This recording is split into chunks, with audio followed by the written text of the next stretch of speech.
Hello everybody, my name is Absent Atlas and welcome back to another video. I've rewritten this video script about 3 times already, and that's probably a testament to how resilient the Ukrainian people are in its own weird way, right?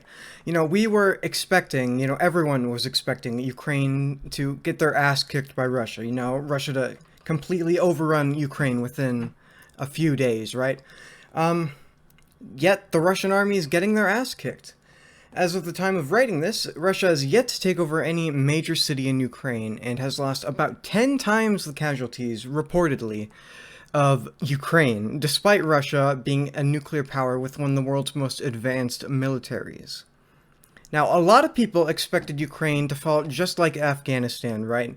With the army, kind of collapsing and top Afghan officials just, leaving the country. But we are seeing the exact opposite sort of thing happen in Ukraine. Ukraine's president, Zelensky, is the wartime president that Ukraine really needs right now, and he's rallying not only the Ukrainian people, but the entire world, really.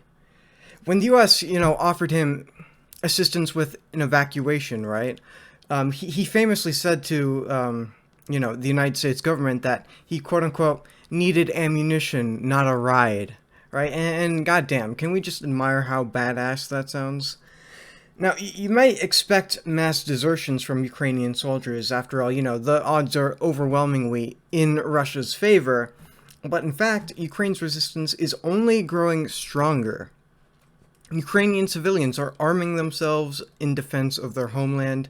And not only Ukrainians, but people from around the world are flocking to join the Ukrainian military.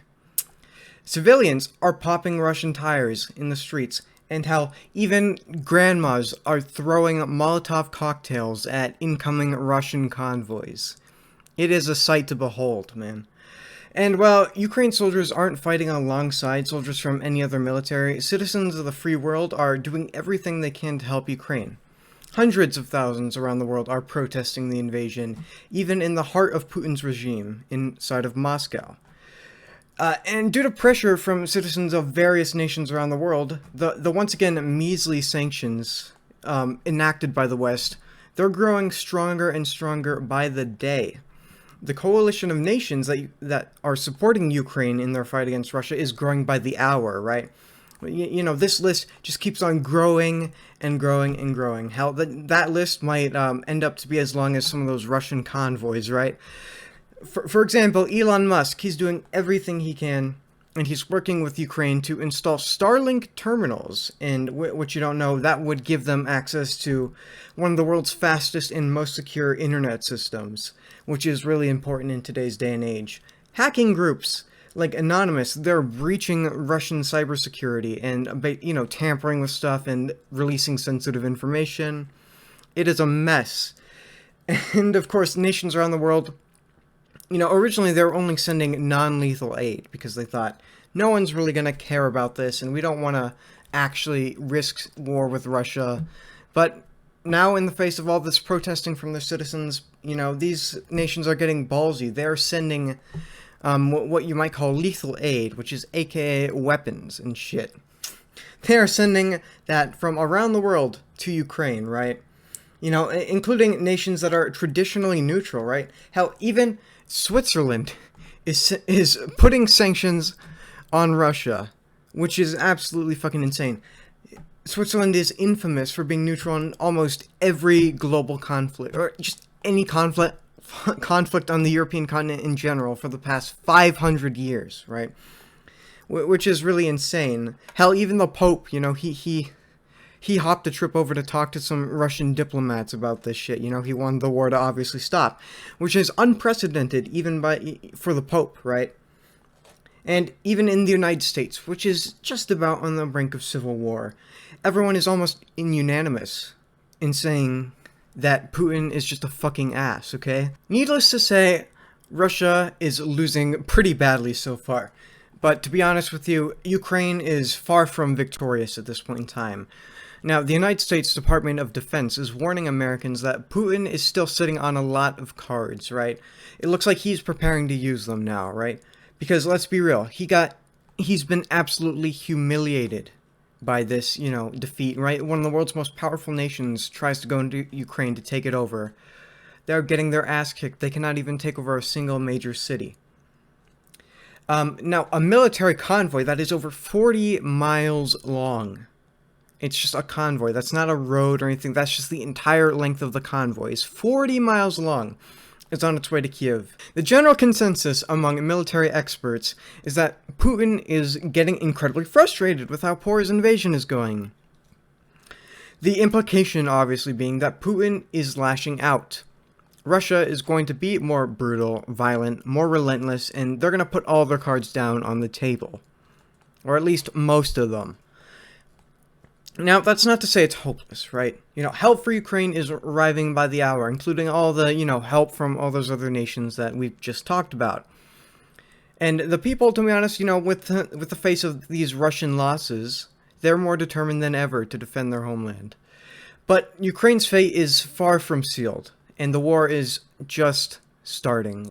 So what exactly is my point? What exactly am I trying to get at here? Well, the thing is that even though things look good for Ukraine right now, and they are kicking ass, we cannot let up in our support, We have to keep doing everything that we can, or at least whatever we can reasonably do to help Ukraine during this time. And I'm not just talking about governments, right? I'm talking about ordinary citizens as well.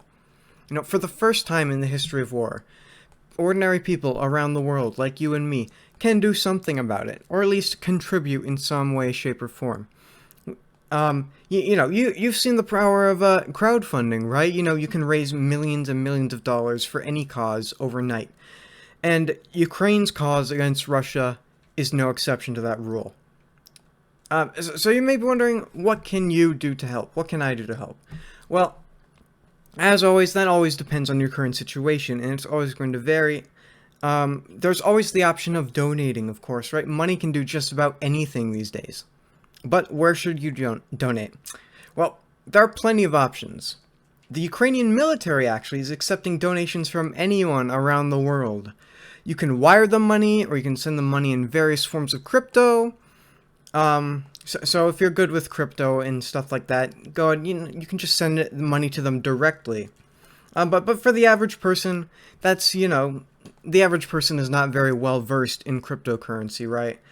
But luckily, there's a much simpler solution, because there are charities that are streamlining the process. They are accepting payment from a lot more payment methods, even like your own, your credit card, your debit card, etc., PayPal, whatever, you name it, right? They accept it, and basically what they're doing is they're passing that money along to the Ukrainian military to do with, as they please, right? And so they're going to be using the money they receive through donations for medical and logistical support. And by the way, logistics is the one major factor in how countries win wars. That it's not firepower, it's not the scale of your military, it is always logistics, right? How good is an army, a massive army, if you can't even feed them, right? That's kind of the idea there. But maybe you don't want to get more involved that directly, right? War is a huge moral dilemma. Maybe you're not sure about sending money to purchase ammunition that is going to inevitably end up killing other people, right? But there are charities you can donate to as well. And by the way, I don't believe they're actually purchasing ammunition with that. It's more of equipment and stuff like that. But you get the point, right? Maybe you don't want to get involved that directly. Well, there are humanitarian charities you can donate to as well. And these are providing humanitarian aid to people across Ukraine. There are charities like UNICEF and the Red Cross doing this work. But there are also more local charities, right, that are set up in Ukraine, also helping with the effort there. They're doing everything from providing medical supplies to helping people, refugees get the aid they need, to, helping children who are just, with the war in general, with all the variety of problems that go along with that, right? So I'm going to link some reputable humanitarian charities, and also just charities, those charities streamlining the money to the Ukrainian military. I'll even leave a link to the Ukrainian military's website itself. And also remind you, it never matters how much you can donate, because every bit always helps, right? Anything helps. But still, I understand that a lot of people cannot afford to donate. But to those people, there's still plenty of other ways to help. Firstly, and this is going to be more of a controversial one, it's going to be more of a personal choice, but you can elect to choose where you spend your money. If you feel like it's the right decision and you believe that is ultimately the best way to help stop the Russian invasion, you can start boycotting products that your nation, whatever nation you live in, is importing from Russia. And you can also boycott companies in your country that are still doing business with the Russian government or still doing business with these massive Russian corporate entities, right? But however, that's not an excuse to discriminate and spread hate towards the Russian people, right? You know, there are plenty of domestic businesses in just about any country run by Russian immigrants, right? Don't boycott those businesses because chances are they're probably on the same side as you, right? You know, and also remember, if you're hating on the average Russian living in Russia right now, right? Remember that ordinary Russians don't have a say in the war. And not only that, you know, they grow up with systems of propaganda, intense propaganda, and they have, you know, freedom of speech revoked and everything like that. So obviously the ideas they have are going to be pretty constrained, right? And by the way, there are people protesting the war in Moscow as well, right? It's not just everyone in Russia hates Ukraine and totally endorses this. No, obviously that's not the case, you know. It's mostly a one-man show run by Vladimir Putin. But still, be kind and understanding and don't stoop to Putin's level, right? Finally, the most important thing probably is you have your voice, right? You know, in this day and age, that voice can go farther and wider than ever before, right? First of all, educate people who are misinformed, whether that be a friend, a relative, I don't know, maybe some dude on the internet, you know, that's your choice. But make your voice heard. And that can be in real life or online, right? Even small gestures of solidarity with Ukraine help. Now, obviously, a few Twitter users with Ukrainian flags in their Twitter names, they're not going to convince Putin to immediately end the war and turn himself into the hog for trial for, you know, his war crimes, right? Obviously, that's not going to happen. But those little things like that help keep Ukraine and the situation and their struggle in people's minds, right? You know, if people, and this is an important point, if people forget about Ukraine, who is going to be there to donate to Ukrainian charities? Who's going to be there to donate to the Ukrainian military? Who's going to be electing officials that are supporting Ukraine and that are pro-democracy? And the answer is no one. There's no one going to be there, so you have to make sure people do not forget that. But the main takeaway is just remember that this fight isn't over yet. Alright? Thanks for watching this video. Leave a like and subscribe if you found this informative or helpful. More importantly, though, consider donating to one of the charities I will link in the description. I hope you have a fantastic rest of your day, and I will talk to you all later. Slava Ukraini!